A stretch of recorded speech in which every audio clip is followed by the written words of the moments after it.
There are 5 of them now. 5 children with golden eyes that catch firelight like trapped stars. And not one of them belongs to this world the way you or I do. A healer living alone on the frozen edge of nowhere. A silver wolf the size of a draft horse. Gifts left in the dark like secrets too dangerous to keep. If you've ever been handed something you weren't supposed to have, something that could get you killed just for touching it, then you already know exactly what Alara Vey is feeling right now. Stay until the end. Drop your city in the comments. Let's find out together how far a good woman will go before the Empire finds her door. Gossip.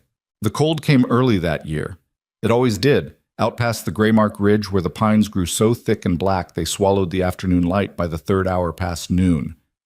Alara Vey had lived in that particular dark for 6 years, long enough to stop flinching at the wolves calling across the frozen valley, long enough to know the difference between the wind settling in the eaves and something breathing against the door. She knew this frontier. She had learned its rhythms the way you learn a difficult patient, slow, careful, never assuming the worst was behind you. The cottage her husband Aldrich built her was practical in the way all frontier things had to be practical. Low stone walls, a roof that shed snow rather than holding it, a hearth wide enough to hang 3 pots and still leave room for a man to stand and warm his back. Aldrich had been a blacksmith with a blacksmith's understanding of heat and load-bearing, and every beam and lintel showed it. He had died of a lung sickness 3 winters back. The cottage remained. Alara remained inside it. She kept herself useful. That was what she told anyone who asked, which wasn't many people. The nearest village was Holtwick, a day's ride south on clear roads and considerably longer on roads buried under February. She went when she was needed. Fever outbreak, difficult birth, a man who'd taken an axe to his own thigh trying to clear stormwood.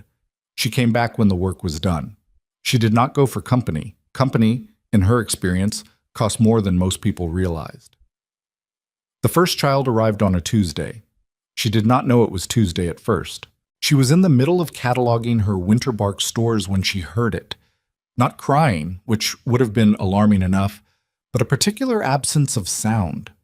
The kind of quiet that follows something being set down very carefully. She opened the door. The snow on the step was disturbed in a pattern she couldn't immediately explain. 2 enormous depressions, roughly circular, spaced about 6 feet apart. Whatever had made them had approached from the tree line, paused at the door, and returned the same way. The tracks already had a skiff of fresh snow dusting their edges. 30 minutes old, maybe less. The bundle on the step was wrapped in cured hide and bound with leather cord. Thick wrapping. The kind you'd pack for a long journey in serious cold. She almost didn't unwrap it right there in the open, almost carried it inside first, but she heard something shift inside the bundle, and the sound was too small and too warm to be anything other than what it was. The infant's eyes opened before she'd gotten the outer layer fully loose. Golden. Not brown, not amber, not any color that sat comfortably in the spectrum of human eyes. Gold. The way certain minerals are gold when you crack them open, something caught inside rather than reflected from without. The child looked at her with those eyes and did not cry. "All right," Alara said, to no one in particular. "All right then." She brought the child inside. She checked its health with the thoroughness she brought to everything, but breathing, color, temperature, whether the fontanelle had the right give, whether the fingers moved with coordination. The child was young, perhaps 5 or 6 weeks old, and in excellent condition. Fed recently, warm until shortly before she'd found it. Someone had packed it with the care of a person who expected the journey to succeed. She named it nothing yet. She was practical about that too. Aldrich had left her his blacksmith hammer. It hung on the wall above the hearth now, iron-headed and short-handled, the kind of tool meant for delicate precision work rather than the long swing labor of a proper forge. She'd never been able to explain why she kept it there rather than in the workshop out back. She just knew that she slept better with it visible. She put the child in the bread-warming box by the hearth, which was the warmest contained space available and slightly embarrassing to describe, and she spent the rest of that night sitting at the table trying to reason through what a sane person was supposed to do. The village council in Holtwick had a foundling protocol. There was a woman named Bessa who fostered children when circumstances required it. There was a process. There was a right way to handle this. She looked at the child sleeping in the bread box. She looked at the tracks she'd drawn from memory on a piece of cured paper, those impossible depressions, 2 of them, spaced to 6 feet apart. She did not go to Holtwick. 4 days later, the second child arrived. Same tracks, same wrapping. Different child, older by at least 3 or 4 months, small enough to be a boy or girl under all that fur, but with eyes that opened immediately and held the same impossible gold. This one made a sound when the cold air hit its face, not quite a cry, something lower and shorter, more like a challenge than distress, and Alara found herself thinking that was a strange way to describe an infant's vocalization, and then thinking it again anyway because she couldn't find a better word. "You're going to make this difficult," she told the child. The child looked at her hands, then at her face, with an attention she wasn't entirely comfortable with. She brought it inside. She made room. She did not go to Holtwick. The third and fourth children came within a week of each other. By the time the fifth arrived, Alara had rearranged the cottage's sleeping arrangements twice, sourced 2 goats from a farmstead 3 hours east for milk she paid for with a winter's worth of dried medication bundles, and developed a theory she would not have said aloud to another living person. Not because she thought it was wrong, but because she was fairly certain saying it out loud would make it real, in a way she wasn't ready to manage yet. The 5 children had markings, very faint, the color of old brandy, visible only when the fire was low and the light hit their skin at certain angles. They ran along the shoulder blades. She had looked at enough children in her career as a healer to know birthmarks, to know the various patterns and presentations of skin irregularity, and these were not any of those things. They were the same on all 5 children, not similar, not resembling each other in the vague way that all birthmarks in a family might resemble each other. The same, placed in the same position, oriented the same direction, identical in shape, something she couldn't name, like a sigil compressed so far below the surface of meaning that it expressed itself only as pattern. The same blood. All 5 of them. The same blood, and someone had left them one by one on her doorstep, like they were dividing a single secret into pieces small enough to survive. Winter hardened. The children grew. She had expected them to be difficult in the way infants are difficult. Demanding, unpredictable, exhausting in the simple constant arithmetic of their needs. They were demanding. They were constant. But they were not unpredictable. They communicated with each other in ways she couldn't interrupt. A system of looks and sounds and small gestures that had no obvious origin point in her household. The oldest, whom she called Ren in her head simply because it suited him, had started to pull himself upright along the edge of the table at a pace that did not match his apparent age. The youngest, the girl, whom she thought of as Pell, watched everything with a ferocity that occasionally made Alara feel like the one being observed. She went to Holtwick twice that winter. She bought flour, salt, additional furs. She did not mention the children. People in frontier settlements minded their own business as a survival strategy. Asking too many questions about your neighbors was how you ended up being asked questions in return, and most people out here had histories they weren't anxious to illuminate. She was known as the healer widow. She had always kept to herself. Her trips to the village were brief and purposeful. No one remarked on her purchases. She told herself this was protective. She was not wrong. She was also not being entirely honest about the shape of what she was protecting. The snow started to break in late March, or what passed for late March at the gray mark altitude. The days lengthened. The children had started speaking, not words, not quite, but consonants and vowels assembled with more deliberate intention than typical sounds at their stage of development. Ren had begun making a specific sound when he wanted to go outside. She let him, in the fenced yard, wrapped until he looked like a small walking pile of laundry. He pressed his face against the fence and looked at the tree line. She watched him do this for 3 days before she admitted to herself that he was looking at the same point in the trees every time. The 4th morning, she looked at the trees too. The wolf was there, silver, the color of old iron, sitting between 2 pines at the edge of the clearing with the absolute stillness of something that has been very patient for a very long time. Its head was level with the top of the fence. When she moved to stand beside Ren, it looked at her the way the children looked at her. That same quality of attention, direct and measuring, and older than the body containing it. She held Ren's hand. She did not move toward the wolf, and she did not move away from it. "You're the one that brought them," she said. The wolf stayed absolutely still. "They're well," she said, because it seemed like the thing to say, because she was a healer, and this was a patient's family member, and that was the information a family member needed first. The wolf stayed one more heartbeat, then turned and walked back into the trees without sound. It moved like water moves downhill, not fast, not hurried, but with a certainty that made the idea of stopping seem beside the point. Ren made his not-quite-word sound. He reached toward where the wolf had been. "I know," Alara said. She did not know. But she said it anyway, because sometimes that's what you said. April came.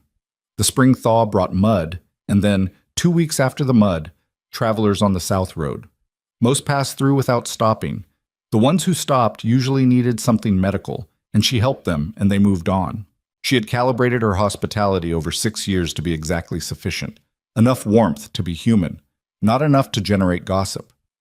The first time she heard the word Ashrin, it came from a group of merchants heading north with goods for a mining camp deeper in the Greymark territory. They stopped for water and to rest their horses. One of them mentioned it to another while she was refilling their canteen from the spring pump, not speaking to her, not aware she was listening. The High Council's got half the northern roads watched now, looking for something, they say. Looking for who? Anyone connected to Ashrin, any name, any face, any house that ever pledged to the old blood. What did Ashrin do? The other man made a sound, not quite a laugh.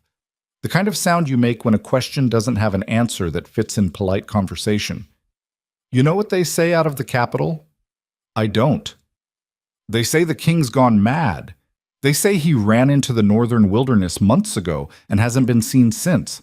They say the children are all missing. They say the High Council is stabilizing the realm in the interregnum. They say that. That's what they say.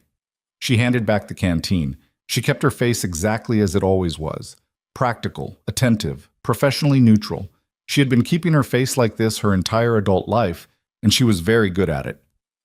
Safe roads, she told them. And to you, the man said, not looking at her particularly. She went inside. She stood in the kitchen for a moment with her back against the door. Ren was attempting to climb the leg of the table. Pell was watching him with that ferocious attention. The other three were in various stages of afternoon drowsiness in their shared corner, an arrangement they had organized themselves, a small pile of children that always resolved into the same configuration no matter how she started them. Ashrin. She rolled the word around in her head. She'd heard it before. The name of the ruling house, the Alpha King, the dynasty that had held the empire for 4 generations through a combination of power and something harder to name, something that frontier people talked about in the specific way they talked about things they half believed and didn't want to examine too closely. She looked at the children. She looked at the markings she could barely see in this light. "All right," she said very quietly. She turned around and bolted the door. He came in the night 6 weeks later, not the Silver Wolf, someone else. She heard it first as a disturbance in the goats, not the sound of a predator closing in, which she knew and which sent them into a particular kind of panic, but a single sharp alarm call that cut off almost immediately, like they'd seen something and then processed it as something they understood at a level below conscious animal fear. She was up and at the window before the thought had fully articulated itself. The man was crawling. He had made it from the tree line to the edge of her yard, roughly 40 feet, and it had apparently cost him considerably. He stopped at the fence, got one arm over it, lost the grip, tried again. He was wearing what had once been a leather half-armor in the style she associated with certain imperial functions, the kind of work that required flexibility over protection, messenger's armor, or close guard's armor. Most of it was dark, with something that didn't need to be identified to understand. She was outside with her healer's bag before he'd finished deciding whether to keep moving or stop. "Don't," she said when he reached for a blade that was no longer at his belt. "I'm a healer. I'm not going to hurt you." He looked up at her. Older than the armor suggested, or younger than the damage made him look. She filed that for later. His eyes were clear, which was the first good sign. Shock could cloud them. If they were clear, he was still fighting the blood loss rather than surrendering to it. "The children," he said. Not a question, not the way you'd say it if you were looking for them. the way you'd say it if you already knew the answer and you needed her to say it first. She looked at him for one full breath. "Inside," she said. "Can you walk?" "I got this far." "That's not what I asked." He got up. He made it to the door on his own, barely, and she didn't offer her shoulder until the last 3 steps, because she could see that the refusal of help was load-bearing for him right now, and if she took it too early, she'd lose more than she gained. She got him inside. She got him to the table. The children had not woken. She checked. All 5 of them still in their corner configuration. Pel's eyes were open, watching, but Pel's eyes were always open at some level. She held up a hand toward the girl in what felt like a ridiculous gesture to make toward an infant, and Pel looked away. The man's name was Cassian. He told her that while she was getting the worst of the blood off him to see what was underneath. 2 blade wounds, 1 deep and 1 shallow, and a 3rd injury she spent longer with because it was in an awkward location near the spine and she needed to be certain before she moved him to better access it. "You're going to need to lie down," she told him. "I need to tell you. You can tell me lying down. The information will still be accurate." He looked at her with an expression she recognized as the specific frustration of a person who is not accustomed to being managed. She had dealt with this particular expression many times in her career. She did not find it especially daunting. "Lie down," she said. He lay down. She worked. He talked, in the fractured way of someone managing pain and blood loss simultaneously, and she listened with the same attention she gave everything, complete, organized, filing each piece against the next. He was a royal guardian. Had been, for 11 years. His assignment had been the king's children, the heirs, the surviving ones, 5 of them after the queen's death 2 years prior. When the High Council had moved against Valor Ashrin 6 months ago, the first phase had been the children. Kill them quietly, claim them taken by a tragedy of some kind. Remove the bloodline before the king could be dealt with. He'd gotten to the children first, barely. He'd gotten them out through back channels and supply routes, and finally, in desperation, through a connection that didn't fit neatly into how things were supposed to work. She tied off the bandage on the 2nd wound. "The wolf," she said. He went very still under her hands. "What do you know about that?" "I know a wolf the size of a draft horse brought 5 children to my door one by one over 2 weeks. I know the wolf came back to check on them." She pressed the area around the spinal wound with careful fingers, checking for structural compromise, watching his face for the involuntary signals that didn't lie. "I know you're about to tell me something that I've been telling myself for 6 months isn't what it is." He breathed in, out. "They're shifters. The children." "Yes," she said. Something moved in his expression. He'd expected more resistance. "You knew." "I suspected. Go on." "The Ashrin line has always, the Alpha bloodline carries it. The whole house. The full moon triggers the shift in children until they learn to control it. They can't hide it indefinitely. Someone will notice. Someone already may have if there have been strangers. No strangers who stayed long enough to see the moon. That won't hold. I know that." She moved to where she could see his face directly. "Where is the king?" Cassian looked at her. The pain had stripped some of the armor off him. Not the bravery. She didn't think that could be stripped, but the careful surface. What she saw underneath was a man who had been carrying something at full weight for a long time and was running out of strength to hold it. "He came north," he said, "after me. After the children. He took a wound in the capital before he ran. They'd poisoned the blade. It's slow. It spreads. He stopped. "He should have been here by now." "How long ago?" 3 weeks? Maybe 4. I lost track in the gray mark." He looked at the ceiling. "He's strong. Strongest alpha I've ever served. But this particular poison, it attacks the shift itself. It makes the body fight itself. In his wolf form, he'd be..." She was already standing up. She was already moving toward the window, looking at the tree line. 3 weeks was a long time. 4 weeks was longer. The tree line was dark and still in the way it was when the temperature was dropping again, everything compressing toward whatever warmth remained. She turned back to him. "What does he look like?" "In his shifted form." "Black," Cassian said. Completely black. Larger than anything You'll know him when you see him. She looked at the children. All 5 of them were awake now, sitting up in their corner with those golden eyes fixed on the window. Pell had one hand pressed flat against the wall, small fingers spread wide, and the expression on her face was not the expression of an infant. It was the expression of someone listening to a frequency Alara couldn't hear. Then Ren made the sound, the one he'd first made when he wanted to go outside, but louder than she'd ever heard it. Higher. The other 4 joined it within a breath, and the sound in that small room was suddenly big enough that the fire seemed to pull toward it like breath being drawn in. And from somewhere outside, from somewhere in the dark and cold beyond the tree line, something answered, low, resonant, the kind of sound that didn't echo because it didn't need to. It simply moved through the walls and the stone and the air in the room and rearranged something at the base of her spine. Cassian's hand found her wrist from the table, not grabbing, just touching. "That's him," he said, and his voice was stripped to nothing, just a man telling her a fact. "That's the king." Alara was already moving toward the door. She had her healer's bag in one hand and Aldrich's hammer in the other, and she had no clear explanation for the hammer except that the weight of it was familiar, and the night was very dark, and some things you carried not because you knew you'd need them, but because you couldn't think clearly enough to leave them behind. She opened the door. The sound hit her again, closer now, and it was not like any wolf sound she'd catalogued in 6 years of frontier living. It had too much register, too much depth. The kind of thing that lived below the range you identified as animal, and above the range you'd call anything else. She went out into the dark toward it, the snow crunching under her boots, her breath rising in small, hard clouds, the tree line resolving itself yard by yard as her eyes adjusted.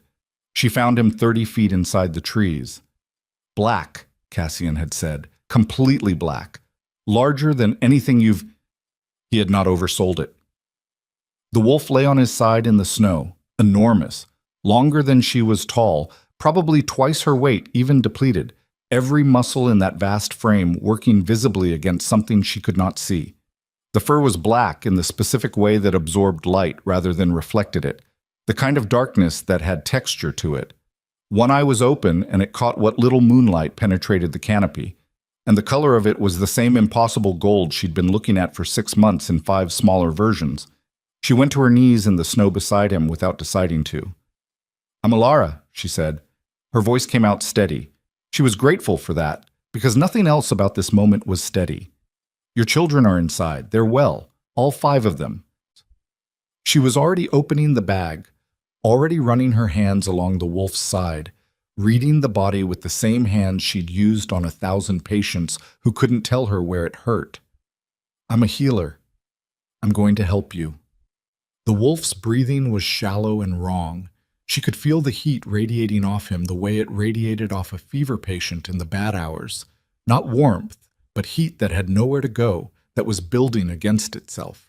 His sides were heaving with a labor that should have been unconscious and wasn't. She thought about Cassian's word.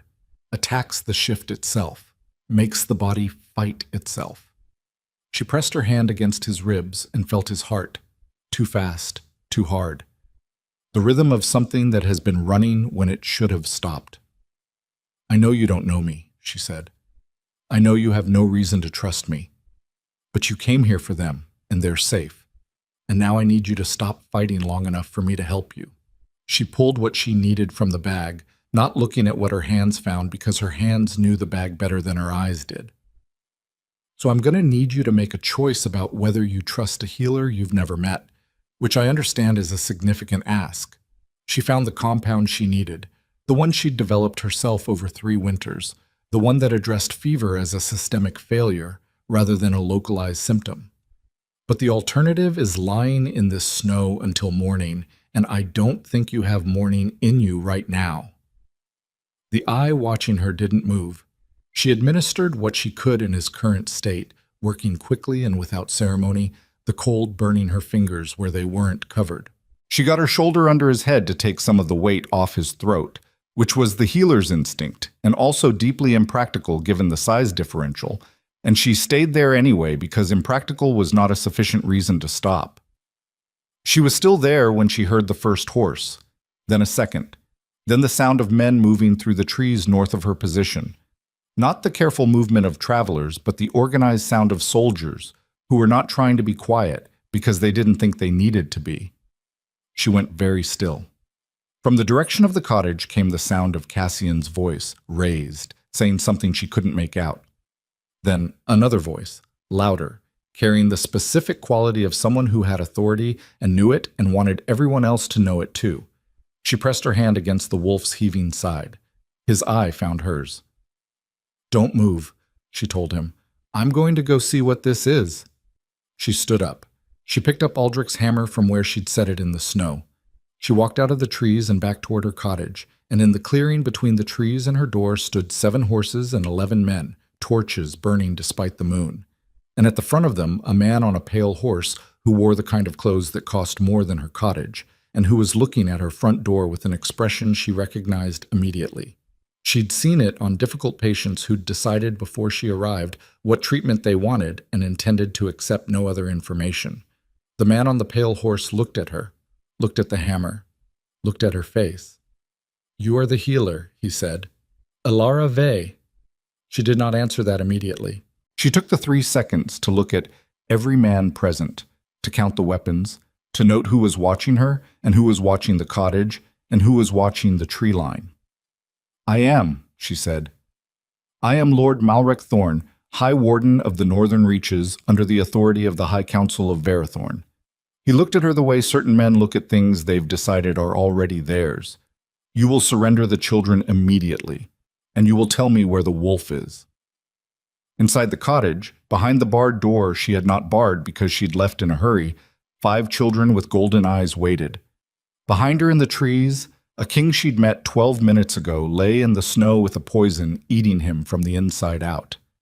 Alara's hand was steady on the hammer's grip, not because she wasn't afraid.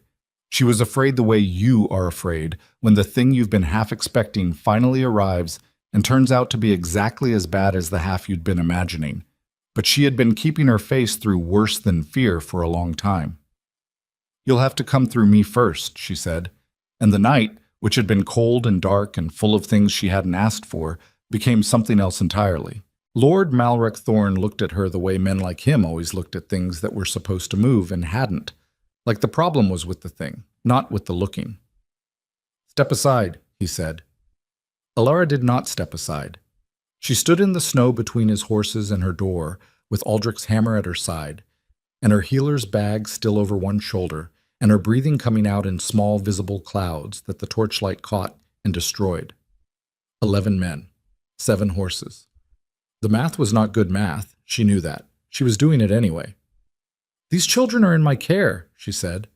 "You don't have documentation authorizing their removal, and you don't have a writ identifying them specifically. What you have is a title and men on horses and the expectation that that's going to be sufficient." She looked at him. "It isn't." Something moved in Malrek's expression, not quite surprise. The recalibration of a man who had assessed a situation and gotten the assessment wrong in a specific way he hadn't anticipated. "You're protecting orphans," he said, "on a frontier property, in a territory under High Council jurisdiction." He let that sit. "Do you understand what that means for you?" "I understand what you want it to mean. It means you need something from inside my house badly enough to ride through the gray mark in the dark," she said. "And you're not going to tell me what it actually is, because the real reason doesn't survive being said out loud in front of witnesses." She let her eyes move across the 11 men, slow enough that it registered. "So what you're going to do is make a legal argument, authority, jurisdiction, the council. And I'm going to tell you that the law in this territory requires documentation. And you're going to either produce it or you're going to make a choice about how badly you want what's inside that door." The silence that followed had a particular texture to it. She'd heard it before in sick rooms, in that specific moment before a difficult conversation resolved itself one way or the other. The moment when the person on the other side of it realized they couldn't manage their way to the outcome they wanted and had to decide what they were actually willing to do. Malrek's jaw shifted. "Take her," he said. 2 men dismounted. She put the hammer up. Not swinging, just up, the head level with her shoulder, her grip halfway down the handle the way Aldrich had taught her for precision work. "The first one that puts a hand on me loses the hand," she said. Her voice came out even. She was slightly surprised by that, and then not surprised because she'd been building to this for 6 months without knowing it, and the body understood timelines the mind was still catching up to. The two men looked at each other, then back at her, then at the hammer. The door opened behind her. She heard Cassian before she turned, the specific sound of a man moving against his own damage, each step a negotiation. He'd gotten himself upright somehow and made it to the door, and now he stood in the frame with one hand on the wood and his other empty at his side, dressed in her bandaging and a borrowed coat that was too short for him, and the 11 men in the yard went very still. "Cassian Draven," Malrek said, and his voice had changed, just slightly, the way a voice changes when a name means something specific and the specific thing is complicated. "I was told you were dead." "I've been told that before," Cassian said. "It hasn't taken." "You're standing in the doorway of a frontier healer protecting children that belong to the High Council of...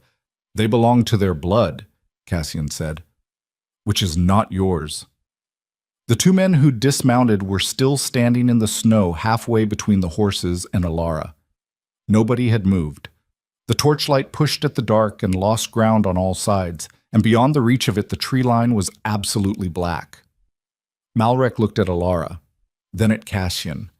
The calculation behind his eyes was visible in the way calculations are visible on people who aren't used to needing to hide them. He'd always had enough power that the calculation didn't need to be concealed. "This is the last time I extend a civil offer," he said. "Then extend it, and we'll refuse it civilly," Cassian said. Malrek nodded once. The two men in the snow started moving again. What happened next happened in the time it takes to decide, which is no time at all. Alara swung. Not at the man directly, at the torch he carried, the wooden handle of it, and the contact sent it spinning out into the snow where it hissed and went half dark. And the sudden drop in light in that half of the yard was more disruption than she'd expected. The man pulled back on instinct. The second man grabbed for her arm and got the hammer instead, the flat of the head against his forearm, and the sound he made was short and high, and he stepped back holding the arm against himself. "Back," Cassian said from the doorway. He had something in his hand now. She didn't know where it had come from, didn't know what he'd had stashed inside the borrowed coat, but the men on horses knew what it was, and the horses shifted and several of them did not back. The tableau locked. Malrek looked at her. His face had finished changing into something that had stopped performing civility. Underneath it was something flat and patient and certain in the way that certain things are certain because they have time on their side. "I will come back," he said, "with more men, with full documentation, and there will be no civil offer at that point." He turned his horse. "Enjoy the night." They rode. Not fast. That would have been retreat, and Malrek didn't retreat. He repositioned. But they rode, and the torchlight went with them, and the yard returned to moonlight and cold, and the sound of Alara's breathing coming back to her. She stood in the snow until the sound of the horses was gone. Then she put the hammer down at her side. Then she went back inside. Cassian had made it to the table again under his own power, which she noted because it told her something about his recovery trajectory, and he sat there with the thing from his coat on the table in front of him, and his eyes on her face as she bolted the door. "You bought us a night," he said. "I know what I bought." She hung the bag up. Her hands had stopped shaking between the yard and the door, and she wasn't going to examine that too carefully. "How many men can he bring back?"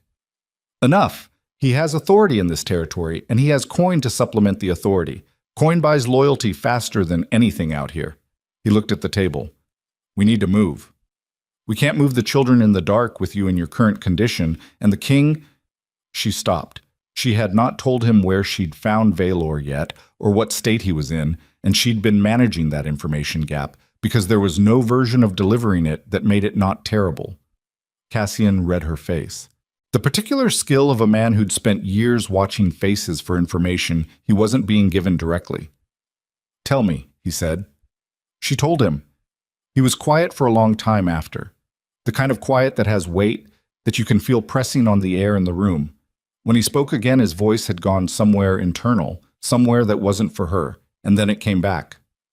"How bad?" "Bad enough that I can't guarantee morning," she said. I gave him what I could. The compound I use for systemic fever attacks the mechanism the poison seems to be using, slowing it, I think. But I don't know for how long, and I don't know the specific poison well enough to know what I'm actually fighting. She sat down across from him. Tell me what it is. It's called Ashvale. It's a compound specific to the Alpha Empire. Some things that common compounds do and some things nothing else does. It was developed to kill exactly this. He met her eyes. To kill the bloodline. What does it attack specifically? The connection between the two states, the wolf and the man. It severs it. The body stops being able to decide what it is and starts fighting itself, trying to maintain both. And then, he put his hands flat on the table. And then it stops. She absorbed that. Is there a reversal compound? There was. It was kept in the Royal Medical Stores in the capital. A pause. Those are under High Council control now. She thought about what was in the gray mark. What grew this time of year? What could be sourced from the terrain itself rather than from a supply line? She had spent 6 years building a knowledge of this particular stretch of frontier that most people would not have considered worth having. She turned it now like a tool in her hands, looking for the edge that fit the problem. There's something called frostbark, she said. It grows along the eastern ridgeline. I've used it for trauma patients whose bodies struggle to maintain baseline temperature. It reduces the system's competing demands, creates a kind of metabolic ceasefire. She was thinking out loud, and she didn't apologize for it. If the poison works by forcing the body into internal conflict, reducing the cost of that conflict might buy time. Not a cure. Time. How much time? I don't know. I've never applied it to this specific problem. I've never applied it to anything like this specific problem. Cassian looked at her with the expression of a man who was doing math he didn't like the answer to. The eastern ridgeline is 3 hours in daylight. In the dark, I know the ridge. She was already standing. I know it in the dark. You can't go alone. I can't take you. She looked at him, at the bandaging visible above the coat collar, at the way he was holding himself still to minimize the pull on the wound near his spine. And I won't leave the children with no one who can stand up. He held her gaze. Something in him pushed against it. The instinct of a man trained to function as a protective force being told to sit down.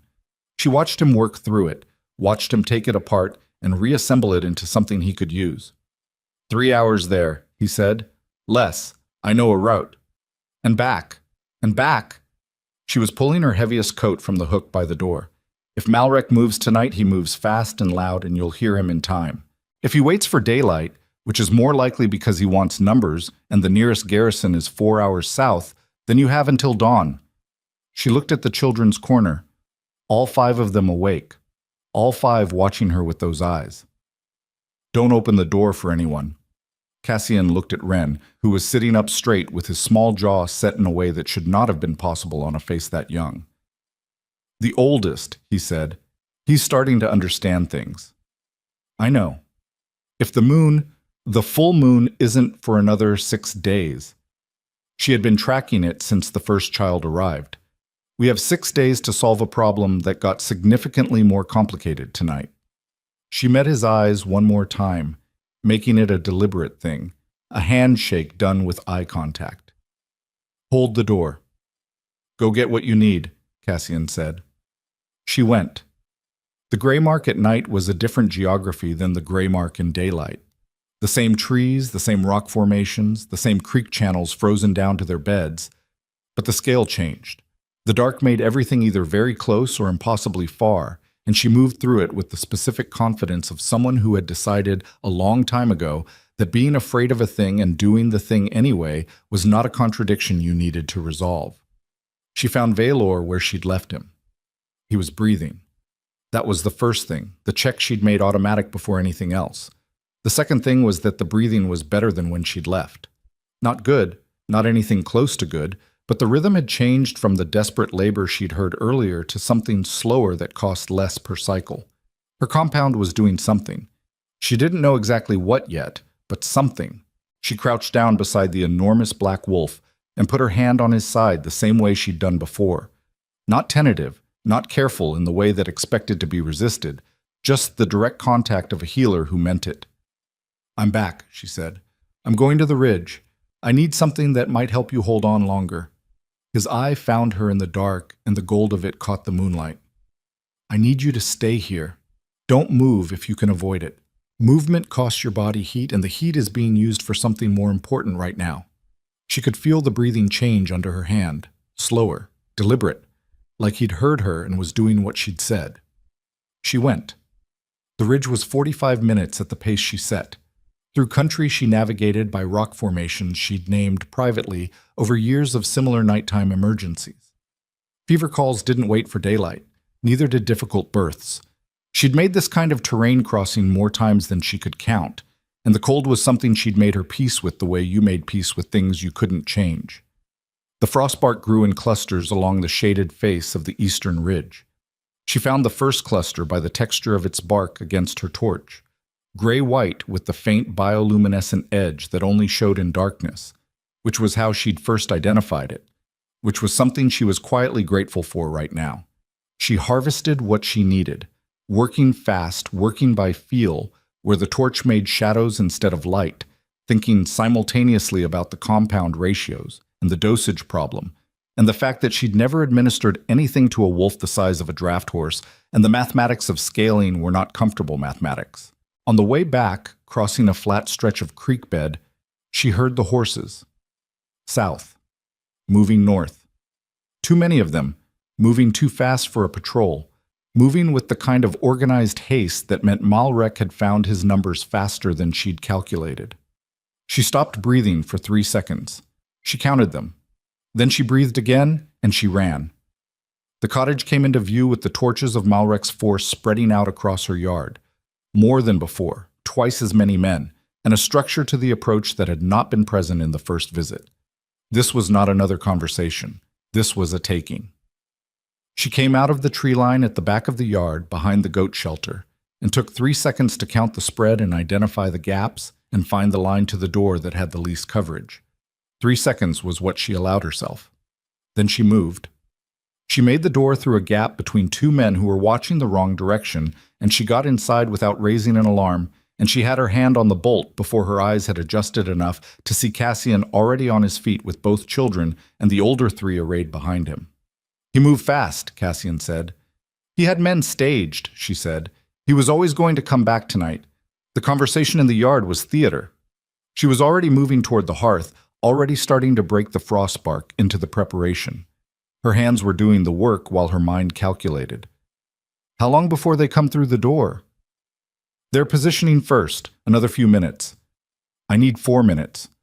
You have 4 minutes. He looked at what she was doing. Is that for him? Yes.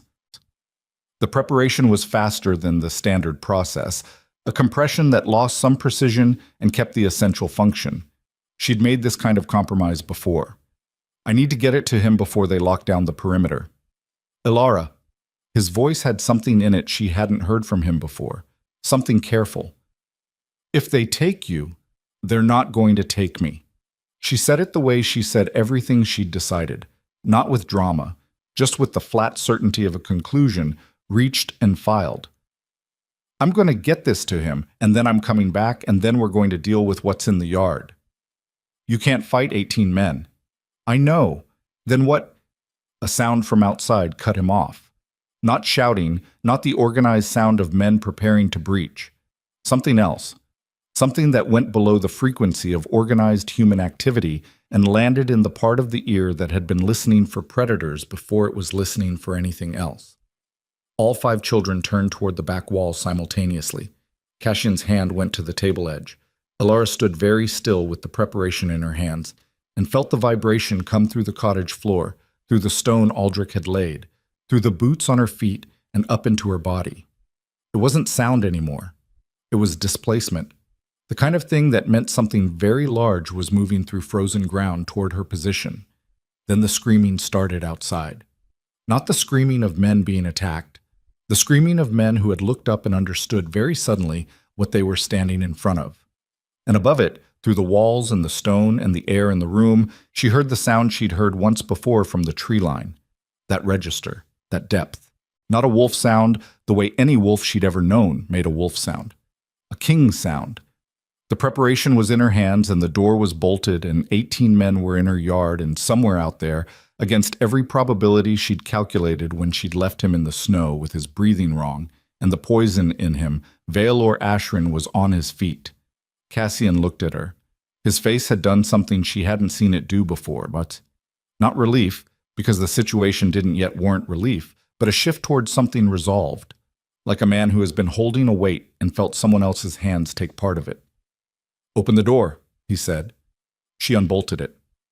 What she saw in the yard of her cottage, in the torchlight, in the moonlight, and the chaos of 18 men trying to decide which direction to be afraid of, was the kind of sight that didn't sort itself into any existing category of her experience.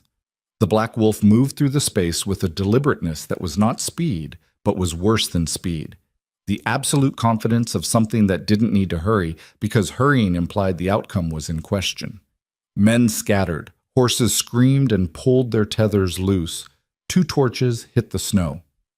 The orderly siege Malrek had constructed came apart in the space of 30 seconds, unraveling from the edges toward the center where Malrek himself sat on his pale horse and did not run, because whatever else he was, the man did not run. He looked at the wolf. He looked at the cottage door.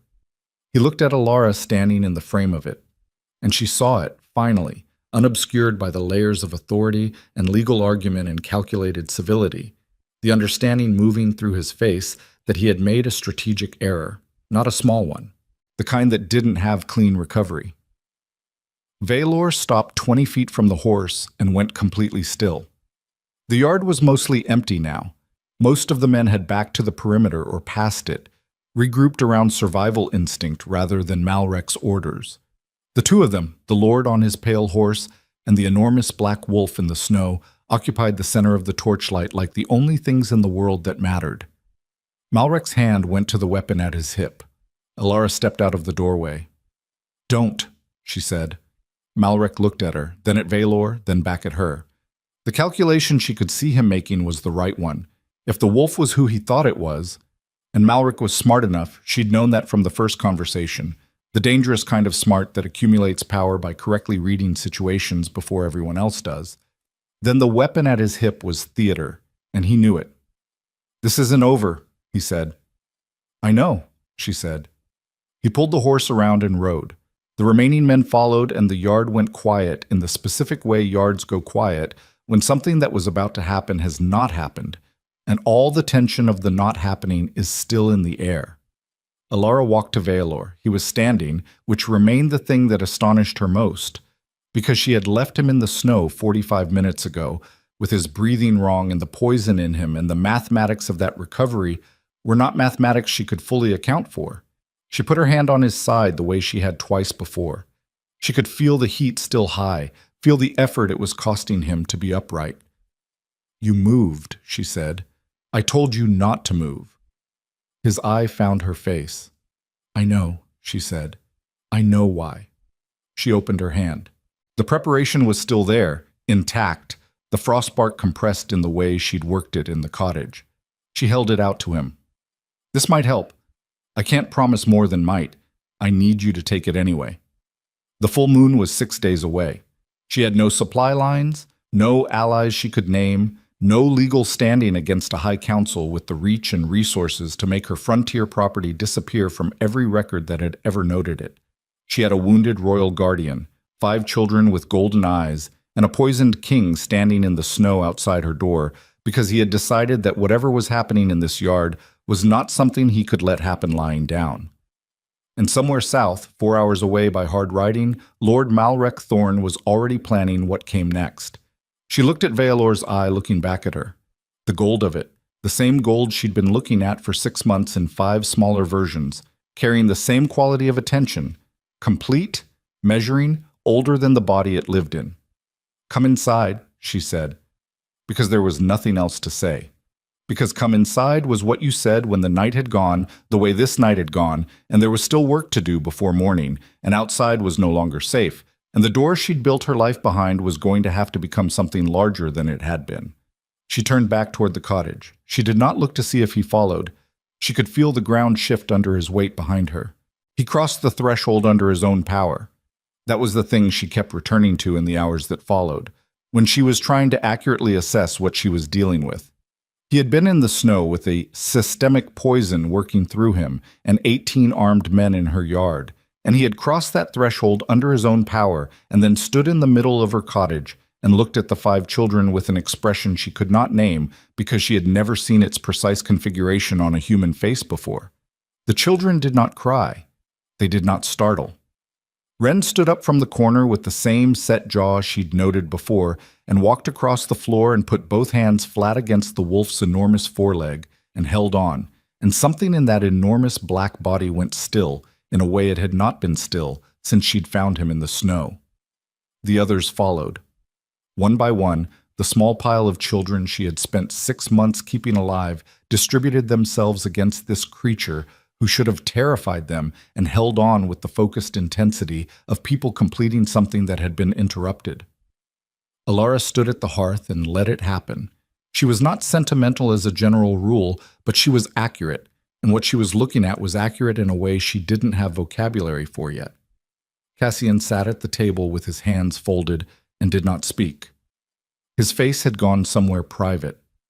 She administered the frostbark preparation over the course of that first hour, working it into his water intake and watching the fever markers she could read from the outside.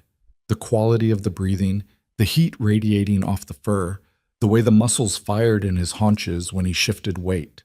By the second hour, the numbers were moving in the direction she wanted. Not enough. Moving. He shifted somewhere in the third hour before dawn. She was not in the room for it. She had stepped outside to check the perimeter, her circuit of the yard that she'd made every hour since Malrek's departure. And when she came back in, the man was sitting on the floor of her cottage, with his back against the table leg, and 5 children distributed across him in various configurations of sleep. She stopped inside the door. He looked at her. The gold of the eyes was the same in this form, the same quality of attention, and she understood now why the children's eyes had unsettled her from the beginning. It was this specific consciousness looking at her through that particular color in 5 smaller versions. He was lean in the way frontier people were lean, muscle without excess. The face of a man who did not live in comfort and had not for some time. The poison had done visible work on him. She could see it in the hollows under his eyes, in the color of the skin, in the way he was conserving movement with the specific economy of someone who had learned the hard way what things cost. "Thank you," he said. His voice was lower than she'd expected. Not a performance of authority, just the actual sound of him. "Don't thank me yet," she said. "We have 5 days before the full moon and Malrek knows exactly where we are and approximately how many of us can fight back." She hung her coat on the hook. "Thank me when we're somewhere else." Something moved in his face. "You're angry." "I'm not angry. I'm managing a problem that got considerably larger than advertised." She came to the table and sat down across from him. She looked at him the way she looked at difficult patients, the complete inventory, nothing polite about it. "How much of the poison can you feel?" "Enough." "That's not a measurement." He looked at her for a moment with an expression she'd have to describe as assessing, like he was recalibrating the kind of conversation he was in. "It sits in the joints, like cold that came from inside rather than outside. When I'm in the other form, it's worse. I can feel the body arguing with itself." A pause. "Your preparation helped. I don't fully understand how, but I can feel it." "It reduces the metabolic conflict. It doesn't address the poison directly. You still need the reversal compound from the capital. The capital is currently held by people who would prefer I were dead." "I'm aware." She looked at Cassian, who had not spoken since the shift. He was watching Valor with the expression of a man seeing something he wasn't sure he was authorized to be relieved about yet. "We need to talk about the morning." They talked about the morning. She laid out what she knew about Malrek's resources, what she'd assessed in the 2 encounters, where the gaps were. Cassian filled in the gaps she couldn't have: the garrison strength, the council's reach into the northern territories, the names of the houses that had been destroyed and the names of the ones that hadn't. Valor listened without interrupting, which she noted. Men with power usually interrupted. They did it to show they'd already processed what you were saying before you finished saying it. He didn't.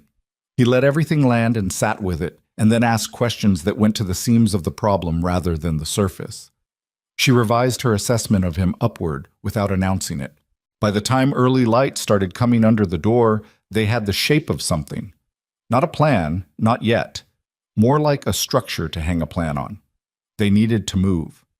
Not far, not to anything that required supply lines or established roads, but away from the cottage whose location Malrek now held. There was a secondary shelter, an old ore surveyor's hut 3 hours northeast, that she'd used twice as a fever quarantine when the village had been too risky to bring patients back to. It was small and cold and defensible in the way that things built into rock were defensible. 3 hours with 5 children, Cassian said. 4, accounting for pace. She looked at the children still sleeping against Veilor. They're more capable than they look. They've been telling me that for months, and I've been stubborn about accepting it. They're infants. They're Ashrin infants. She said it without editorializing. Ren walked at 8 weeks. Not stood up. Walked. Cassian looked at Veilor. Veilor looked at Ren, sleeping with both fists pressed against the front of his shirt, jaw still set, even unconscious. 4 hours, Veilor said. They moved at first light. She had packed the cottage in the last dark hour before dawn, everything that mattered and some things that didn't, the weight distributed across Cassian and herself, because Veilor's capacity for load was directed toward other things. The children moved with a cooperation she found both useful and unsettling, not because she expected them to be uncooperative, but because the coordination between them required no instruction. They knew what was happening. She didn't have language for how they knew, but they did, and they moved. The ore hut was where she'd left it, cold and tight, and smelling of the iron-rich rock it had been cut into, with a hearth that needed cleaning, and a door that needed new timber across the frame, and approximately 9 square feet of floor space per person if you were generous about it. She made it sufficient. She had made many things sufficient over the years, and this was just another version of that problem. Veilor's condition stabilized over the first day. Not improved, stabilized, which was different. The frostbark preparation had created something like an armistice inside him, but the poison was still there and the armistice required maintaining. She administered the preparation twice daily and watched the markers and said nothing about what she saw in them, because what she saw in them was that she was buying time, and time was not a solution. On the second day, the contact came. She heard him before she saw him, footsteps that knew where they were going, no hesitation in the approach, which meant either someone who'd been here before or someone with information from someone who had. She was at the door before he reached it. The man outside was young, younger than she'd expected, wearing the rough clothes of a trapper but moving with a body that had been trained to something more structured.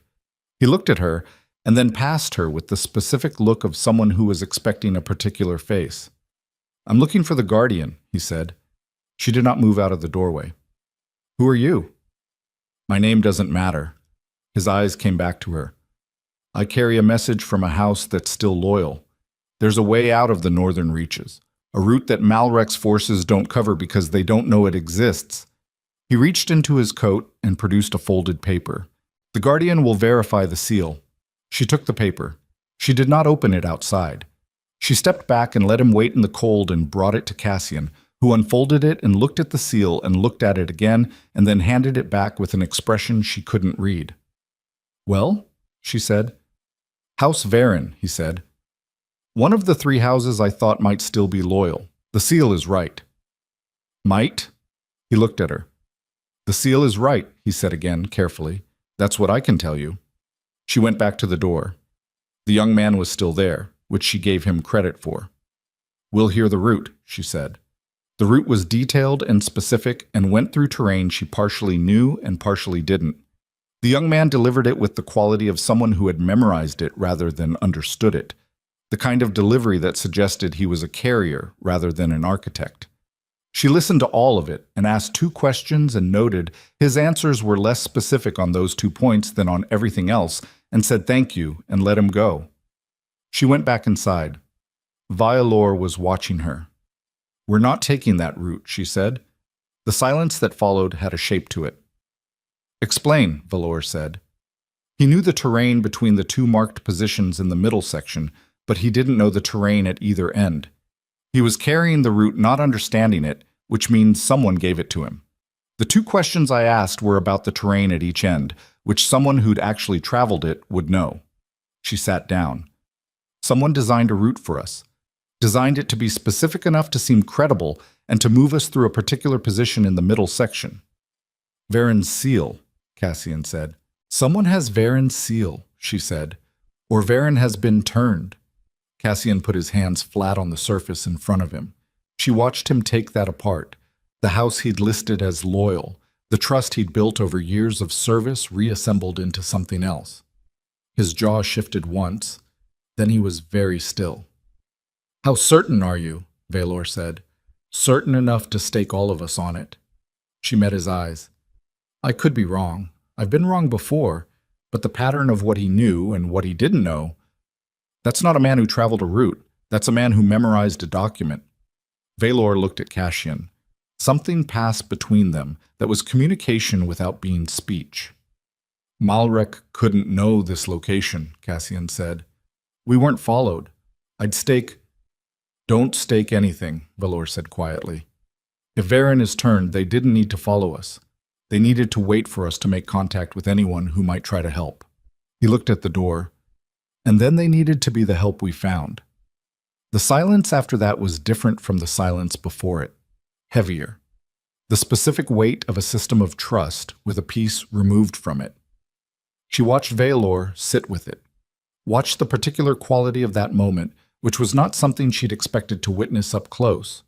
The alpha king of an empire understanding, with the clarity of someone who has nowhere to deflect it, that the thing hunting his children was operating from inside the network of people who were supposed to make that impossible. She had seen patients understand the nature of their illness in moments like this. That specific reconfiguration of the face when you stop arguing with the diagnosis. Valor's face did what those faces did, but it did it faster, and then it finished, and what came after it was not grief. What came after it was very focused attention. They're moving tonight, he said. Cassian looked at him.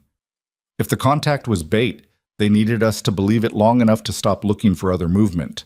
They gave us the route for tomorrow, which means they're using tonight. He was already getting up. Malrek doesn't garrison rush in daylight. He's systematic. He makes it look like law. Alara looked at the children. They were in their configuration in the corner. All five awake. All five already watching Valor with that quality of attention that was not the attention of children the way children were supposed to be. The hut, she said. He knows where the hut is. Someone does, Valor said. Cassian was at the window, the narrow slit of it, looking at the ridgeline. I count 2, he said. Northeast. Stationary. She put her hand on the healer's bag. She put her other hand on Aldrich's hammer, which she had brought from the cottage with everything else, because some things you carried not because you decided to, but because your hands made the decision before you did. They were 3 hours into the Greymark with a poison-compromised king and 5 children who could not be shifted yet, and a wounded guardian who was performing at capacity in the same way that a cracked beam performs at capacity. Sufficient until it isn't. Malrek had 2 men on the ridge and however many more positioned below the sight line. She looked at Valor. How long can you hold the shift? The question sat between them for 1 second. She watched him calculate it honestly, which she'd already learned was what he did. Not the optimistic calculation, not the one designed to reassure, but the real one. 20 minutes, he said. Maybe less. 20 minutes. Against how many men she didn't know in terrain they hadn't chosen with 5 children, she couldn't move at full speed. This was the arithmetic of the situation, and the arithmetic was not survivable by any combination of the resources she had access to as the person she had been for the last 6 years. The frontier healer who kept herself useful and kept the door between herself and everything outside exactly calibrated. The woman who had learned that sufficient was enough, that the small life built in the right proportion could be maintained, that the cost of reaching further was a cost you paid with parts of yourself you didn't get back. She stood in the ore hut with a king who was 20 minutes from his limit, and a guardian who was 2 hard days from his, and 5 children who were 6 bloodline heirs of an empire and Malrek soldiers on the ridge, and the arithmetic was not survivable for any version of herself she had been, until right now. So she stopped being that version. Listen to me, she said. Not to Valor, not to Cassian, to the room. We're not running. Running through unfamiliar terrain at night with his condition and your condition and 5 children is exactly what they've built this to force us to do. She looked at Valor. You said 20 minutes. I need to know if you can control the direction of the shift. He looked at her. Something moved in his expression, the recalibration she was beginning to recognize. Yes. The route the young man gave us. The middle section. The terrain there. It's the lowland creek bed, yes? The flat stretch? That's where they'd want us, Cassian said. Yes, that's where they'd want us. She opened her healer's bag. I have 17 different botanical compounds in this bag. 4 of them, combined in the right ratios, produce a vapor that causes temporary sensory disruption. Specifically, it affects the eyes and the sinuses. It disperses fast in open air, but in contained terrain, a creek bed with rock walls on 2 sides. It would hold for 8 to 10 minutes. The silence. You want to go to them? Valor said. I want to choose the terms of the contact, she said. There's a difference. She looked at him steadily. They've been setting our terms since Malrek rode into my yard. Every position we've taken has been reactive. The hut was reactive. The plan to run is reactive. She started pulling compounds, her hands moving with the automatic confidence of 6 years of precise work. I am done being reactive. Cassian looked at Valor. Valor looked at her hands. Her hands knew what they were doing, and she let them do it. The children, Valor said.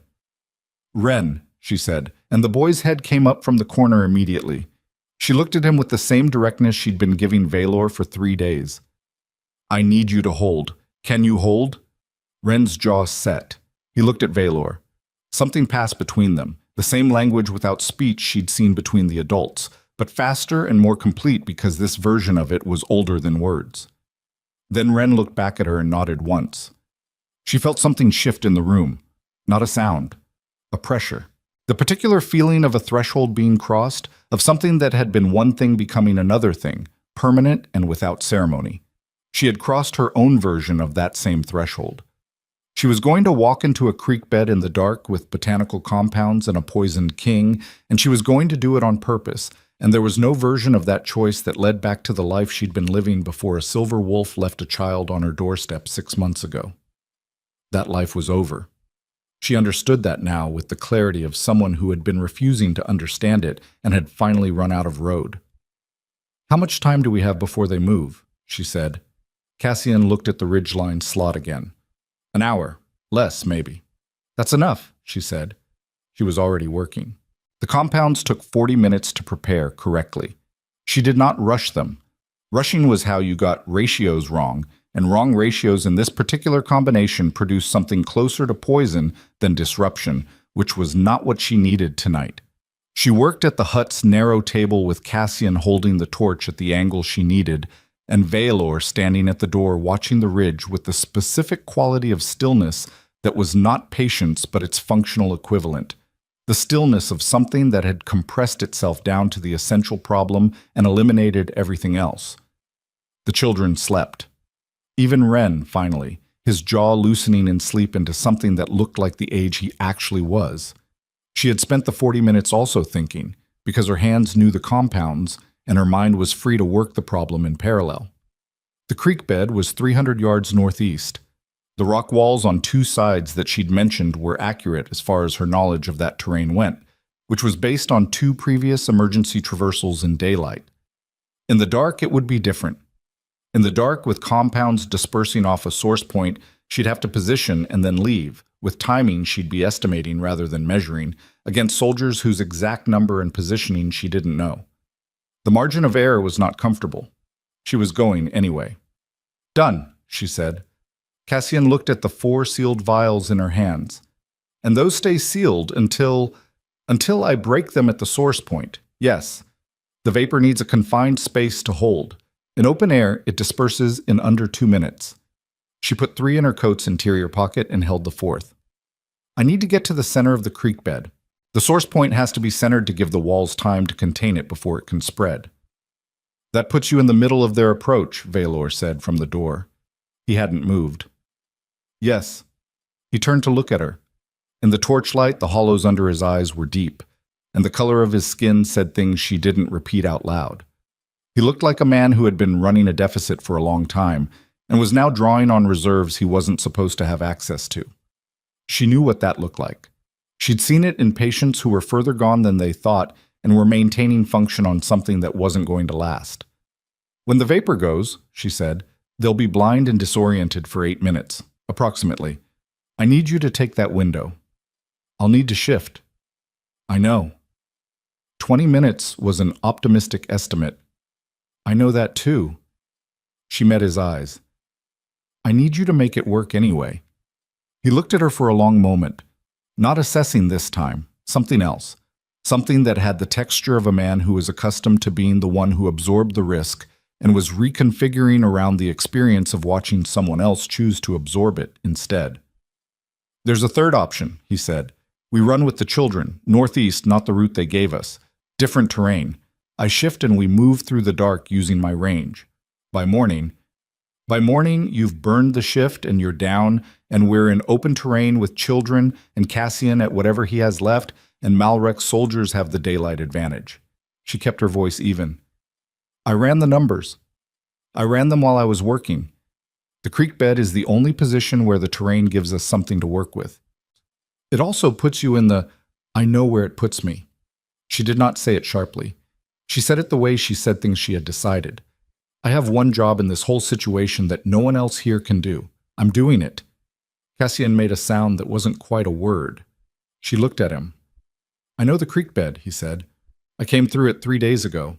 There's a rock shelf on the east wall, about 4 feet up, overhang above it. If you're at the source point and you need cover." "How big?" "Big enough." He looked at his hands on the table. "If you get to it before the vapor goes." She filed that. "How do you feel?" "Functional."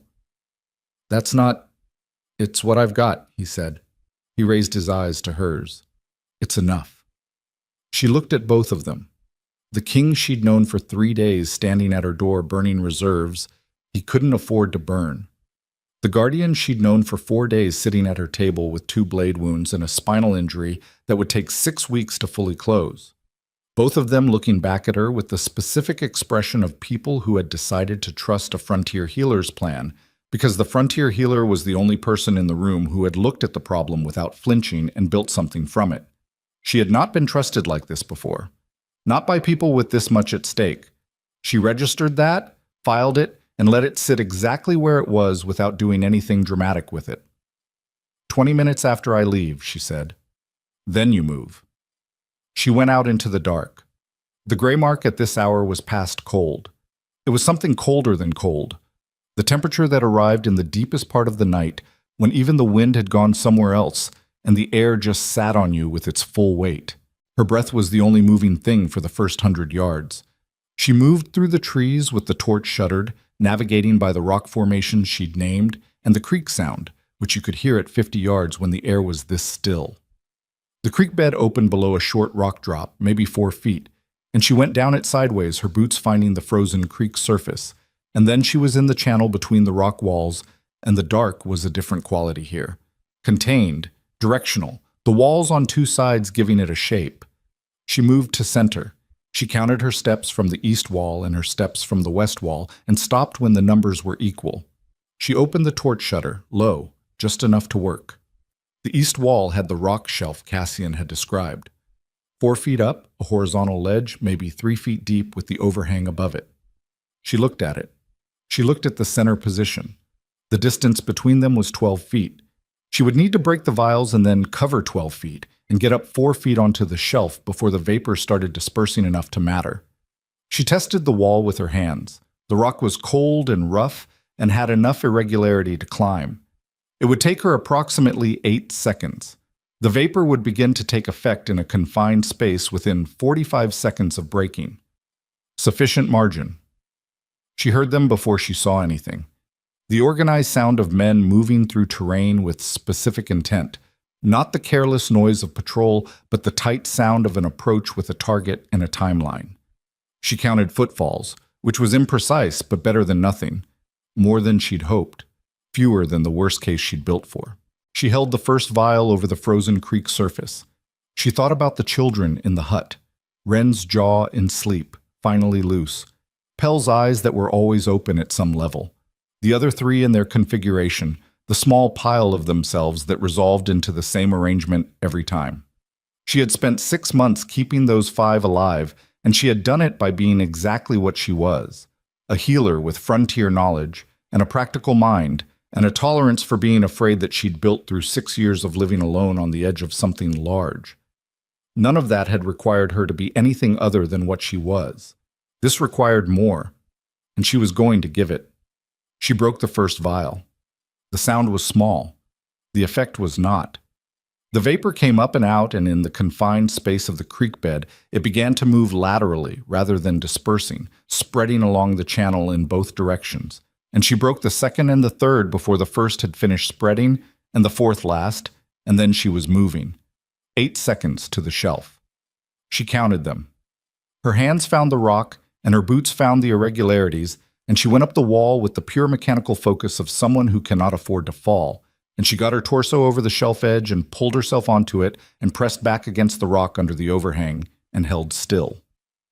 The vapor moved below her in the torchlight she'd left on the creek bed, visible as a shimmer. The kind of atmospheric distortion you saw over hot rock in summer heat, wrong and subtle and already dispersing upward at the edges where the walls ran out. The first soldier came around the eastern bend of the creek at a pace that said he hadn't heard her. Then the vapor hit him, and he stopped and put one hand up to his face, and the specific sound he made was not pain. It was the sound of confusion that arrived before pain, the split second where the body is reporting something the mind doesn't have a category for yet. Then the second soldier, and the third, and the sound in the creek bed changed from organized approach to something with broken edges as the vapor spread through the bend, and the soldiers behind the first ones came around into it without understanding what they were coming into. 8 minutes. She had 8 minutes. She heard Valor before she saw him. That register again, that depth that went below organized sound, and it came from the north end of the creek bed where the channel widened, and it was followed immediately by the sound of men who had been confused by vapor, and were now confronting something that resolved their confusion into a singular and complete fear. He came into the torchlight as black, completely black, the way the night was black, but with direction and intention and the specific enormity that she'd seen twice now and still did not have a category for.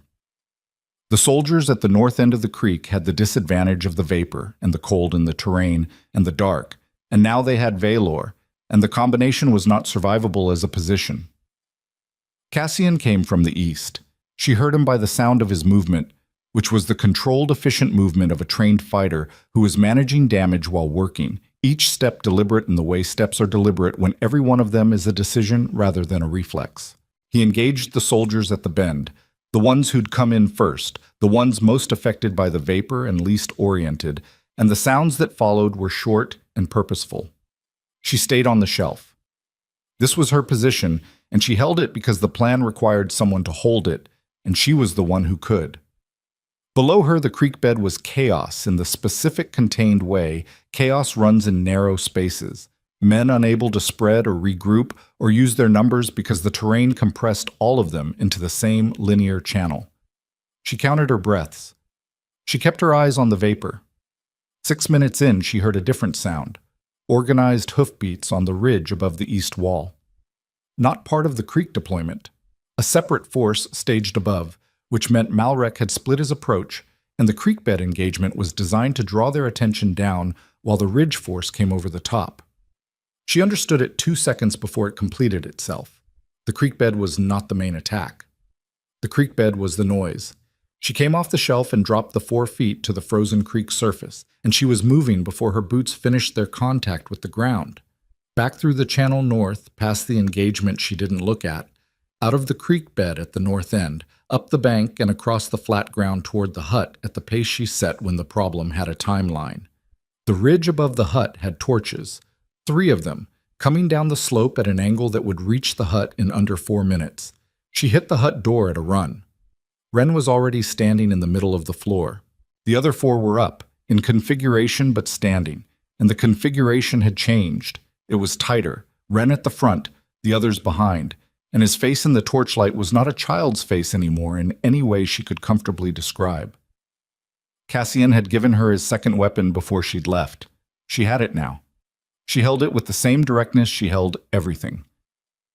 They split the approach, she said. Ridge force coming down. 4 minutes. She looked at the children. She looked at the hammer on the table. She picked it up. There were things you understood only when everything was stripped to it. She had understood most things in her life through the slow accumulation of information. Patients who improved or didn't, seasons that turned or refused to, a husband who left a cottage and a hammer and 6 years of silence. Understanding had always come with time. She understood this without time. She understood it the way you understand the ground when you hit it, immediate, complete, without the option of revisiting the question. She was not going to let them through this door. That was the whole of it. Not the calculation of survival odds, not the inventory of resources, not the strategy, just that. She was not going to let them through this door. The first torch came down the ridge, visible through the hut's single window slit. "Stay behind me," she told the children. Ren moved to stand beside her. She looked at him, looked at the set of that jaw, the quality of those eyes, the way he'd positioned himself not behind her but beside her with the absolute certainty of someone who had made a decision that wasn't going to be revised. She did not tell him to move back. She looked at the door, 50 yards. The torchlight through the window slit showed 3 soldiers and then more behind them, and then behind those, on a pale horse that moved through the sloped terrain like it had made this ride before, Lord Malrek Thorn. He had not sent men ahead and positioned himself safely behind. He had come down the ridge himself, which told her the value he placed on this, on being present when it concluded. She heard the creek bed behind her go quiet. She did not know what that meant. She could not afford to look. The soldiers reached the flat ground in front of the hut. They spread out. They did the things trained soldiers did to cover a structure's exit points, which was smart and professional and which also took a specific amount of time, and that time was the only time she had. Malrek stopped 20 feet from the door. He looked at the window slit the way he looked at things he had already decided the outcome of. "Last offer," he said. His voice was flat and final and said clearly that he already knew she was going to refuse it and had allocated the time for it as a formality. "The children, the king, if he's here, and you walk." She put her hand on the door bar. "You know the answer," she said. "I know the answer," he agreed. He raised his hand to signal. The ground shook, not the vibration she'd felt before, not the displacement of something large moving toward her. Shook.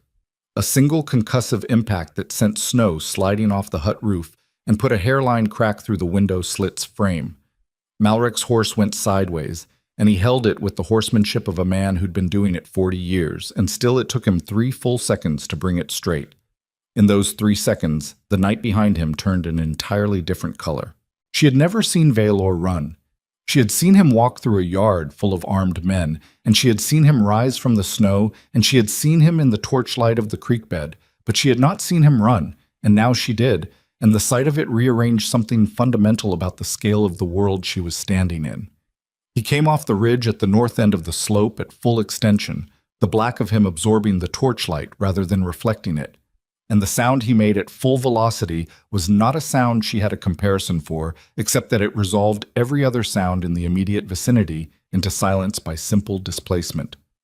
The soldiers on the flat ground had turned to look at the ridge impact, and some of them ran before the conscious decision to run had finished forming, the older part of the brain overriding the trained part, and the ones who didn't run had enough time to understand exactly why they should have. Malrek wheeled his horse. For the first time she saw something in his face that was not calculation. It was brief. He compressed it back almost immediately, but she saw it. He looked at Vaelor coming down the slope, and he looked at the hut door, and his jaw shifted in the specific way it shifted when he was doing the calculation she'd seen him do before, and this time the numbers were different. He looked at her through the window slit. In the torchlight, and the chaos and the noise, with Vaelor 30 yards and closing and the soldiers dispersing around the edges of the clearing, Malrek Thorn looked at Alara Vey specifically. Like the calculation had arrived at her as its final term. Like he had done the full accounting of this situation and identified the variable he hadn't weighted correctly at the beginning. Then he reached into his coat and produced something she couldn't see clearly at this distance and this light, and he pointed it not at Valor. He pointed it at the door. At her. "Stop," he said. Not loud, loud enough. Valor stopped. The clearing went absolutely still. The torch nearest her flickered in a wind that came from somewhere she couldn't locate and went out. And the loss of that light made everything outside the door into shapes rather than things. And the shape on the pale horse had its arm extended with something in its hand, and the shape on the slope 20 yards back had gone still, with a stillness that had cost it something visible even from this distance. Cassian's voice came from somewhere to the east. She couldn't tell how far. "Alara." She did not answer. She was looking at Malrek. She was looking at the distance between the door she was standing behind and the horse he was sitting on.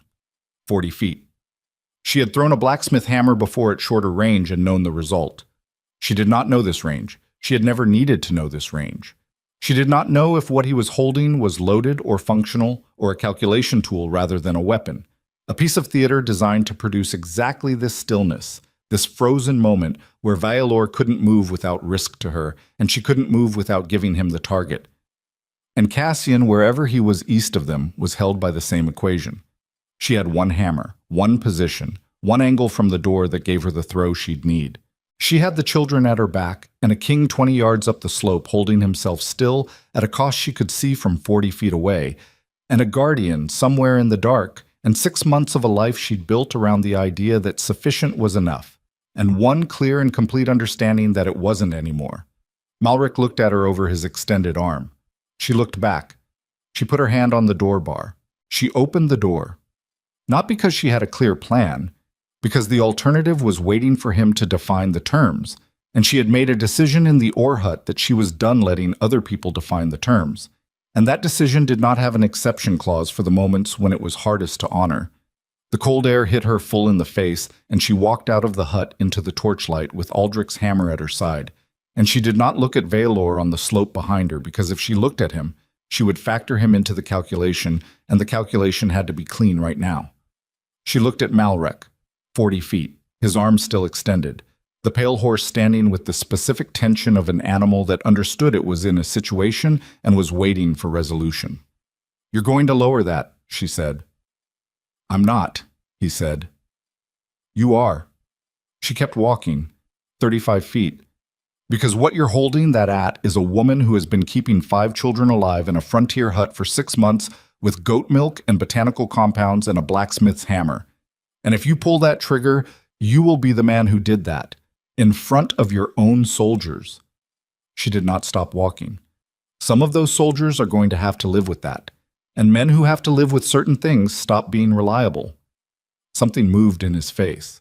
She was at 30 feet now, and she could see it clearly. Not uncertainty. Malrek did not do uncertainty. She'd assessed that from the first night. But a recalibration. The specific recalibration of a man who has built his entire career on correctly reading situations and is confronting evidence that he has misread this one at a fundamental level. "You're not going to throw that hammer," he said. "I threw it at the torch in my yard 4 nights ago," she said. "Ask your men." 25 feet, his arm held. She watched the muscles of it, watched the quality of the hold, the way certainty expresses itself differently than performance in the body. She had read bodies her entire professional life. She read this one. She stopped. "Here's what I know about you," she said. "You're not a man who made a mistake. You're a man who made a calculation, and the calculation was correct given what you knew.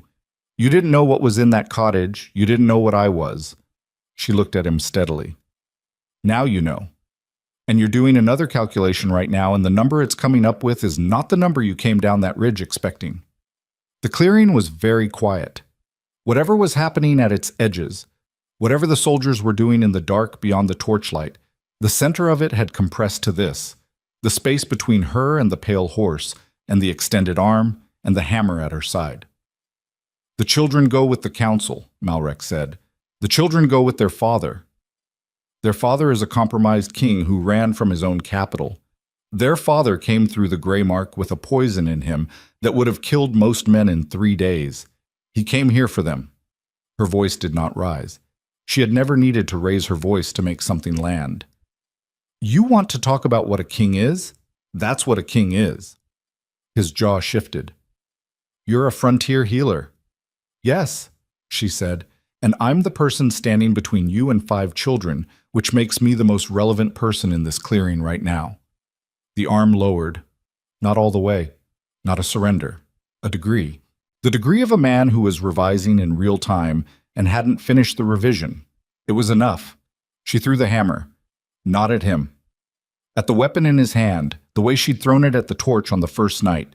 Not the target itself, but the thing the target was holding, and her aim had been built over 6 years of precise tool work in conditions that did not allow for imprecision, and the contact was what she'd calculated it would be. The weapon went into the snow.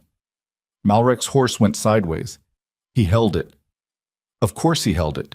She'd known he would hold it, had factored it in. The horsemanship was not the point. The point was that behind her, released from the equation that had held him on the slope, Violor moved. She had seen him run once. She did not watch it again.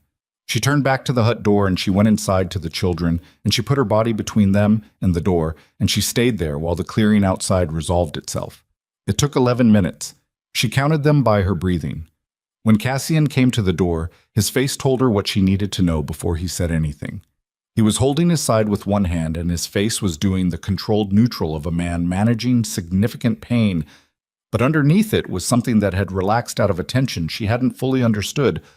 Was there until it was gone. "It's done," he said. She looked past him. The clearing was clearing.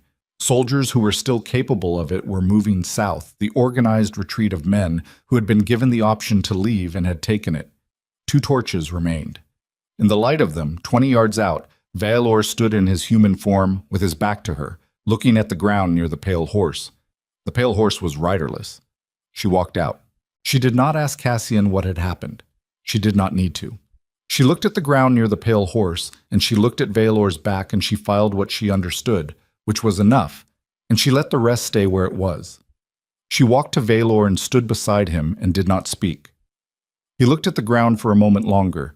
Then he looked up at the ridge, at the dark shape of the gray mark against the sky, at the particular quality of the early pre-dawn that was just beginning to separate the tree line from the air above it. "It's over," he said. The same 2 words Cassian had used, a different weight in them. "Yes," she said. He turned to look at her.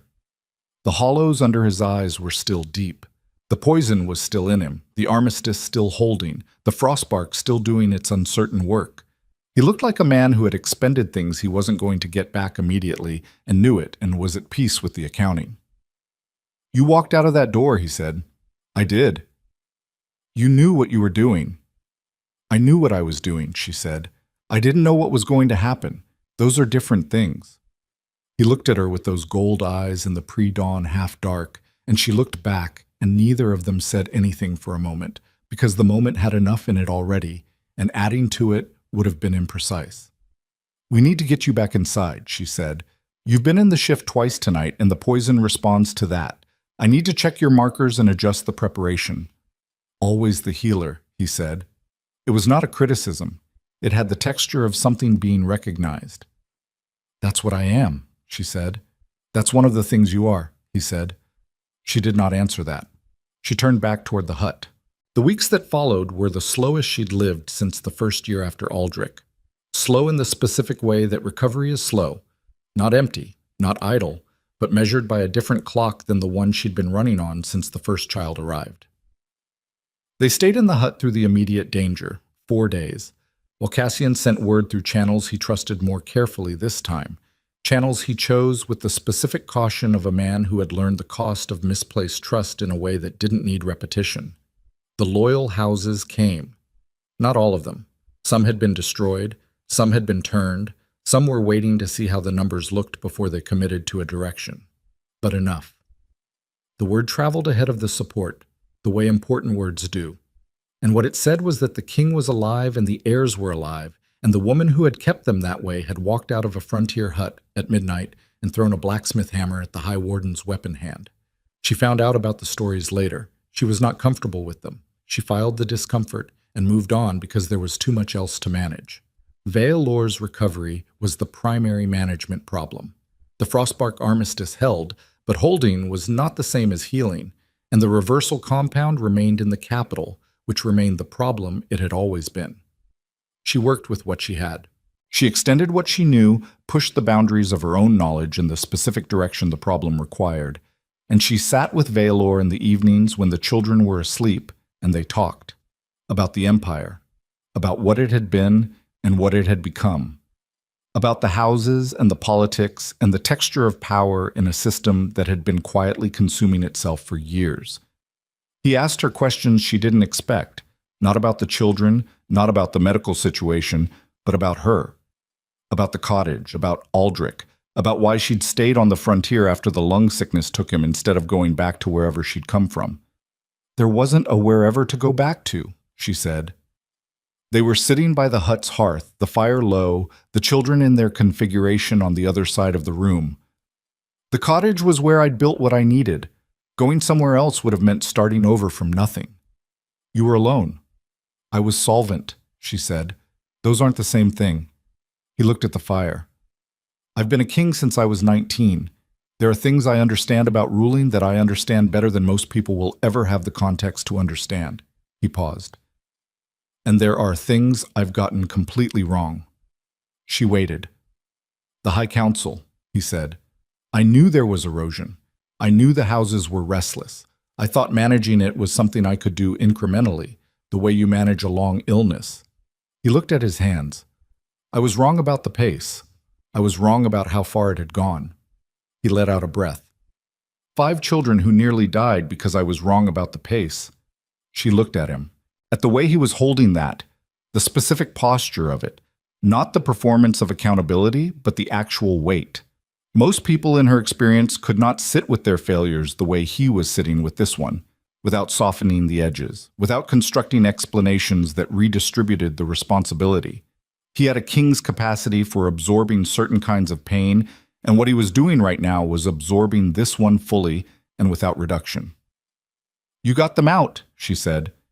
When you understood the scope of it, you made the right decision under the worst possible conditions. She looked at the children. They're here. Because of you. Because of a silver wolf who made a better decision than either of us would have made alone, she said. Because Cassian held a door for 4 days on injuries that should have kept him flat. Because 5 children understood something about survival that they shouldn't have had to understand at their age. She met his eyes. Because of a lot of things, including you, including me. The accounting is distributed. He looked at her for a long moment. You don't take things, he said. Credit, comfort, anything that would make it easier. I take things that are accurate, she said. I leave the rest. Why? She thought about it. She thought about the 6 years in the cottage and the calibrated hospitality and the life built in exactly the right proportion to be maintainable alone. She thought about what it had cost to build that and what it had cost to let it become something else. Because I lived a long time on exactly sufficient, she said, and I got very good at knowing the difference between what was necessary and what was comfort. And comfort has a way of making you miscalculate what you actually need. He was quiet for a while. The fire settled. Outside the hut, the gray mark made the sounds it made at this hour, wind in the high pines, the distant creek working under its ice. I need to go back, he said, when I'm able. The capital, the council. What's left of the loyal houses. He looked at the children. They need to be there. They need to be seen. He looked back at her. And I need you to come with me. She had been expecting this. She had been turning it in her head for days, looking at it from different angles, looking at what it meant in terms she could accurately assess. I'm a frontier healer, she said. You are, he said, and you're also the person who held the bloodline of the Alpha Empire together for 6 months in a 2-room cottage on the edge of nowhere with goat milk and botanical compounds. And you walked out of a door into a situation that most trained soldiers in my service would not have walked out of. He did not look away. Come with me, not as a healer, as what you are. I don't know what that is yet, she said.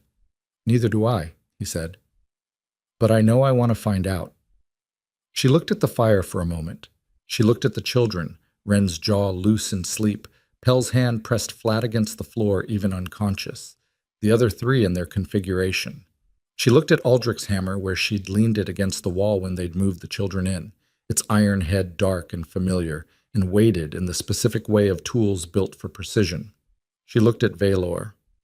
"All right," she said, the same two words she'd said on the first night, kneeling in the snow with a child in a bundle of fur. The same words with a completely different geography underneath them. The reversal compound came 3 weeks later, carried by a rider from a house whose name she learned only afterward. Cassian administered the compound with the care of a man who understood exactly what it was doing and what failure at this stage would mean, and she monitored every hour of the process, adjusting the Frostbark protocol as the reversal worked through Valor's system, and the armistice she'd maintained became unnecessary because the war it had been containing was ending. The morning after the fever broke for the last time, she came into the main room of the hut and found him sitting on the floor with all 5 children awake around him in full daylight. Ren was standing on his own feet with both hands on Valor's arm. Pell was watching her father's face with the ferocious attention she watched everything, but there was something different in it today, something that had released from the vigilance she'd been carrying since before she could have had the vocabulary for it. The other 3 were in various configurations of contact, small hands and small faces, and that same gold in every set of eyes. She stopped in the doorway. She watched. Valor looked up and found her. His face in full daylight, recovered, the hollows filled and the color returned, and the specific quality of a man no longer fighting his own body. She looked at it the way she looked at things she was making an accurate inventory of. He looked like what he was. Not the poisoned wolf in the snow, not the compromised king in the borrowed coat. The thing underneath those things, which was considerable.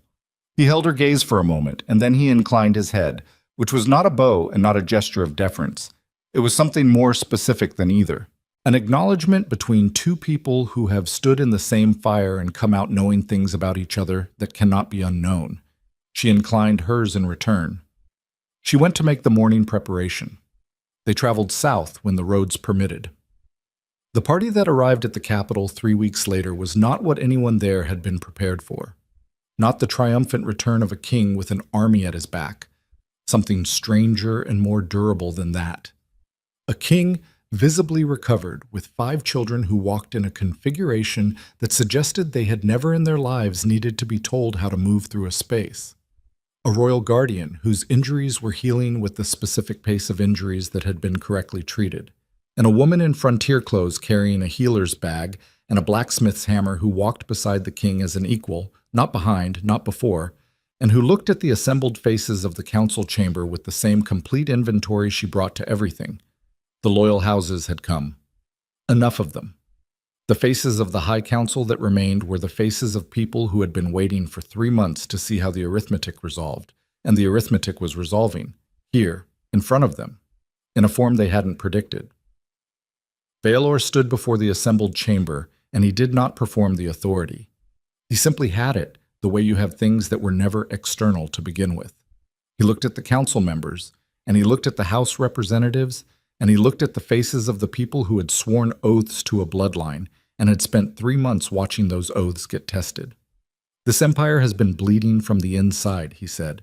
That's not a rhetorical observation. It's a diagnosis. He let that land. What you do with a patient who has been bleeding from the inside is not to pretend the bleeding wasn't happening. It's not to replace the blood with something that looks similar but isn't.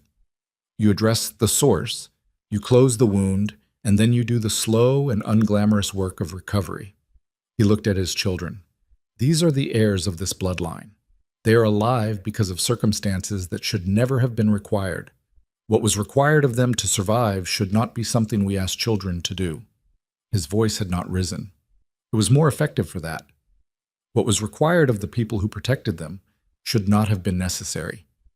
And the fact that it was necessary is a failure I carry, and a failure this council carries, and a failure that we are going to spend what time we have left making into something that means something. The chamber was very quiet. He looked at Alara. She looked back. This empire has had queens by blood and queens by treaty, he said. It has not had a queen by demonstrated evidence of what the throne is supposed to mean. A throne is not a piece of furniture. It is a position whose function is protection. The protection of the bloodline, of the realm, of the people who do not have the power to protect themselves. He did not look away from her. Alara Vey protected the heirs of this empire for 6 months with no authority to do so, no protection, and no certainty that it would cost her anything less than everything. She did it because the children needed protecting, and she was the person present. He paused. That is the function of this throne. I cannot think of a more accurate qualification. She had not expected the words. She had expected something. She had known this moment was coming, had known it in the way she knew things she'd been building toward without fully articulating, but not the specific words, not that particular accuracy. She looked at him. She looked at the assembled council. She looked at Ren, who was standing straight with his jaw set, and Pell, whose eyes were fixed on her face with that ferocious attention, and the other three in their configuration. She thought about a 2-room cottage at the edge of nothing. She thought about a life built in the right proportions to be maintained alone, and the specific cost of letting it become something larger. She thought about the difference between sufficient and necessary, and what happened when you discovered that the life you'd built to be sufficient was not, in fact, the thing you were actually built for. She thought about a silver wolf, the size of a draft horse, leaving a child on her doorstep in the dark, and the decision she'd made before she'd finished making it, the decision her hands had made before her mind caught up, to bring it inside. She thought about Aldrich's hammer. You carried the things that mattered not because you decided to, but because you could not think clearly enough to leave them behind. And then one day you understood that the inability to leave them was not a failure of reason. It was reason. It was the deepest and most accurate form of knowing what was necessary and what was sufficient and what was yours. She walked forward. She stood in front of Valor and she looked at him with the same directness she'd looked at him on every other occasion, complete and without apology. And he looked back the same way. And the chamber was so quiet she could hear the children breathing. "I'm still a healer," she said. "I know," he said. "I'm going to continue to be a healer. I would expect nothing else. And I don't know how to be a queen." "No one does," he said, "until they are one." She held his gaze for one more breath. Then she turned and looked at the assembled faces of the council, the houses, the people who would have to live with what happened in this room today. She looked at them the way she had looked at patients in the first moment of diagnosis, without giving them the comfort of a softer version of the truth, without apology for what was accurate. "I'll learn," she said. Not to them. To herself. Out loud, because saying it out loud was what made it real in a way she was ready to manage. Valor placed the crown himself. She had been told afterward there was protocol for this, that there were people whose specific function was to manage this particular moment. He had dispensed with them. She was not surprised. The metal was cool against her head, and then it was warm, and then it was simply there, the weight of it, which was less than she'd imagined and more than she could fully account for. Not the weight of the metal, the other weight, the one that came with it. She stood in the council chamber of the Alpha Empire with 5 children who were alive because someone had decided they were worth protecting, and a man beside her who had come through the gray mark with poison in him because some things you do not allow to go undone regardless of the cost, and a hammer that had belonged to a blacksmith who had built a cottage that was still standing 3 days north of where she was standing now. She thought about what Valor had said weeks ago in the hut, about the slow and unglamorous work of recovery. She understood recovery.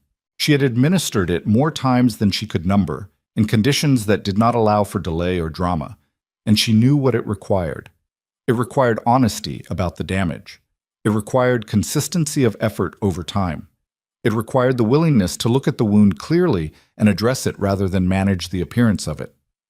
An empire was a different scale than a patient. The principles were the same. She was going to make a great many mistakes. She was going to encounter problems that her frontier knowledge had not prepared her for, and she was going to have to build new frameworks in real time from insufficient materials. She was going to be wrong about things she was certain of and right about things she hadn't expected, and she was going to have to learn to hold both of those experiences with the equanimity she had built over a lifetime of work that did not allow for self-deception. She was going to do all of that. And in the meantime, she was standing in a council chamber with a crown she hadn't asked for, and a king she had not chosen, and 5 children who had chosen her before she'd had the chance to choose anything. And the weight of all of it was real and present and hers, and she did not look away from it. and she did not call it anything other than what it was. Ren crossed the chamber floor and stood beside her. He did not reach for her hand. He stood beside her the way he had stood beside her in the hut doorway, straight-backed and certain, his jaw set with the expression that should not have been possible on a face that young, and was anyway. She put her hand on his shoulder. He put his hand over hers. The council chamber held its breath, and then someone began to speak, and then someone else. And then the business of rebuilding an empire from the inside out began the way it always began. Not with a ceremony or a declaration, but with the next thing that needed doing, and the one after that, and the long and necessary work of people who had decided that what was broken was worth the cost of fixing. Alara Vey, healer, queen, mother of the blood she had not borne but had chosen, stood in the light of the capital's high windows and felt the weight settle into her the way true weights settle. Not on the surface, where they can be put down, but through. Into the bone. Into the place where the things that are genuinely yours eventually come to rest. She had been built for this. She had not known that until it was already true. She knew it now. That was enough.